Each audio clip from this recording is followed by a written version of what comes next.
Wunmi in this Mohbad case. I want you to listen to this video carefully. This is one of the women that was in that coroner inquest that granted this interview and gave a narrative of how Wunmi complicated issues and gave different narratives to what happened to Mohbad. I am very sure many people has never heard that there were two nurses in that house.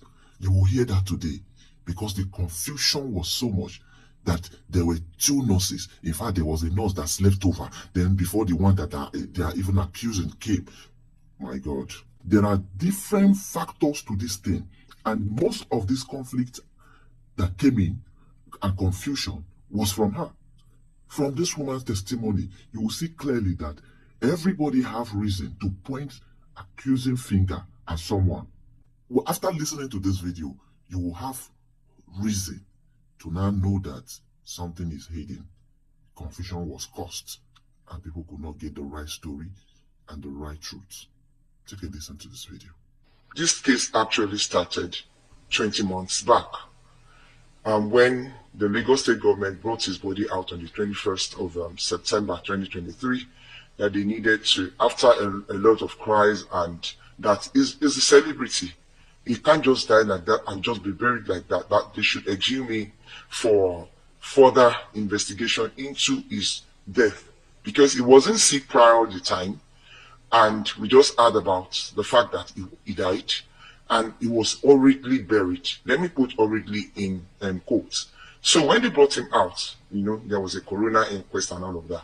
So long story short, by 25th of September 2025, because the corona had actually started, and the people that were around him 24 hours, 48 hours, 72 hours, rather than be taken in as suspects, they were taken in as witnesses, and they gave their own deposition as well as testament at the coroner court when it started in 2023. So at the point in time, on that 25th September 2024, there was a stay of proceeding, and that lasted for 5 months, against the coroner court judge, magistrate Shotobi, by somebody, they want to come on for one interest or the other.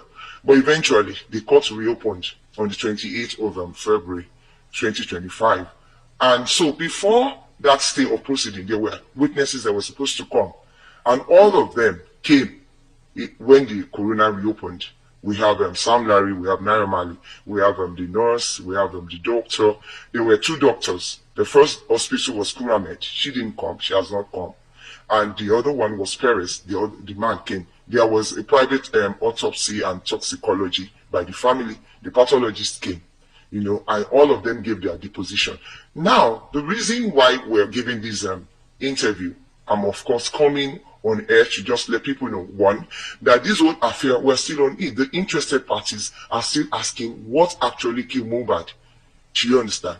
And then, secondly, to come and tell the angle of the new witnesses by their deposition, by their witnesses, everything that they have said, we see a lot of discrepancies.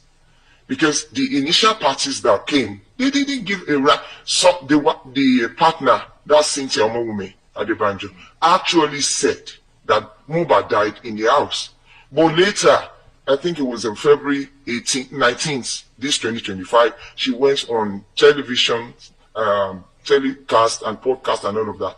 And amongst our testament, she said Mohbad died 20 minutes right when he was taken to the hospital. But that contradicted the deposition of the nurse, Fiishayo Budembi, that came to give her testament. That actually, yes, when she got there, she said she got there on the 12th of September, 2:30. But that wasn't what the driver said, because the driver came and gave his own testament in the court. And he said, when he took Mohbad to the show on the 10th, they all arrived home by 1 a.m. midnight of the 11th. And because there was a damage to his car, not because he fought with Prime Boy, his friend, he was the one that hit the glass, and the thing got, Mohbad hit the SUV glass and it got broken. So he said he cannot go without having that fixed. So that's why he followed them home. He actually took them back home and he did not leave. While he was there, by 3 a.m., some persons from inside, he didn't go inside to stay with them. He stayed in his car by the gates. So some persons came by 3 a.m. to tell him to take them to a pharmacist to go and buy drugs for Mohbad.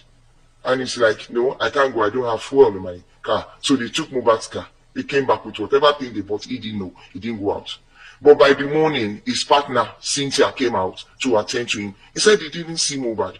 So on 12th, which was the Tuesday that they were claiming he had passed, he said by 9 a.m. in the morning that he was called, that he should go by an unknown number, that he should go and report himself to the police station. But between 11 and 12 of that 12th September, that the matter became clear to him because there was someone that actually contacted him to go and take Mohbad to the show. It was that person that said Mohbad had died. And he said he was shocked. So by 2:30 that the nurse arrived, he said he still met Mohbad alive. You see all those discrepancies is what we want the government to look into by their testament. The doctor of Perez Hospital said Mohbad was brought in there, that there were CCTV footages to cover it from right when they entered into the hospital, and it was not even taken into any ward, that it was attended to at the reception area, and there was a CCTV. Now what he first did as a doctor was to administer a first aid, and there was no response. Every stages of rigor mortis had set in. And he said he even looked at the sole of the feet. It was plain white with spotted black, which indicated that 3 hours could be more. And he said he advised them that they should take Mohbad to the morgue, to the government morgue. They took him back home. So that is that about the story about the reopening of the inquest. Now let me just talk about the pathologist. What's the huge difference in the government's pathologist report as well as the private? There was the indication by him, because he said there was the presence of antihistamine as well as caffeine in excess, and he wondered who administered that, it's signaling that there was another nurse. And of course the partner said that there was a nurse that stayed the night. And of course the partner said that there was a nurse that stayed the night with them in the house before the other nurse came. So by that pathologist report, we were able to establish that there were 2 nurses.